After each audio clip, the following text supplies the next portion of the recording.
Moi, je suis très inquiet par cette situation. Et d'ailleurs, je voudrais revenir sur ce qu'a dit Gérard Miller. Quand il a rappelé les années 30 et malheureusement la Deuxième Guerre mondiale et Hitler, il faut se rappeler d'abord que les nazis ont été stoppés par la Russie. Il ne faut pas l'oublier. C'est la Russie qui a libéré les camps d'Auschwitz.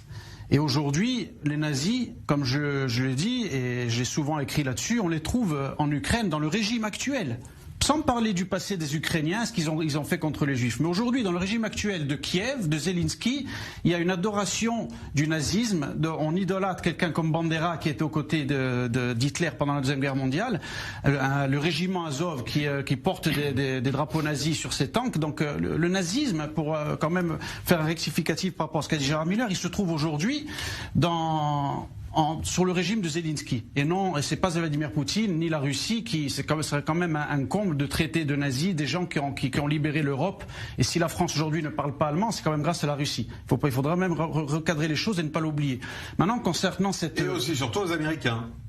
Oui, mais si on regarde vraiment historiquement, Benjamin, c'est surtout les nazis se sont écrasés, voilà. Entre les deux fronts. Voilà, c'est plus, on va dire, après les Américains. Bon, et une fois que vous avez dit ça, voilà. L'Europe ne doit pas aider l'Ukraine? Alors maintenant, en ce qui concerne, moi je trouve que ça peut être extrêmement dangereux. Tout d'abord parce que c'est un conflit extrêmement complexe. Il ne faut pas oublier que, Benjamin, que dans ce conflit, il faut rappeler quand même que l'OTAN et le bloc atlantique n'a pas respecté une parole qui avait été donnée à l'époque à Gorbatchev. C'est vrai que ça n'a pas été écrit, mais je veux dire, les Américains, en connaissant le passif qu'il y a entre le bloc de l'Ouest et le bloc de l'Est, ont quand même dit qu'ils ne devaient pas avancer les bases de l'OTAN. C'est ce qu'ils ont refusé de faire, ce qu'ils ont fait. Moi, je peux comprendre que la Russie, avec le passif qu'il peut y avoir, n'avait pas envie de se retrouver avec une Ukraine non seulement militarisée, armée, surarmée, et avec des missiles qui sont à quelques pas, à quelques kilomètres de Moscou. Je peux le comprendre.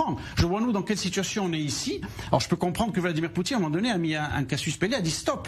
Je peux comprendre à un moment donné ses positions. Je peux comprendre qu'il a voulu libérer une population qui est quand même russophone, que ce soit au Donbass, que ce soit au Lugansk. Ce sont des gens là on parle pas de libérer, on parle aussi de massacres qui ont lieu sur le territoire ukrainien. Donc c'est encore autre chose. Je peux comprendre que vous représentiez la Russe sur ces plateaux, mais il faut voir aussi ce qui se passe là-bas aujourd'hui. Tout à fait. Non, mais justement.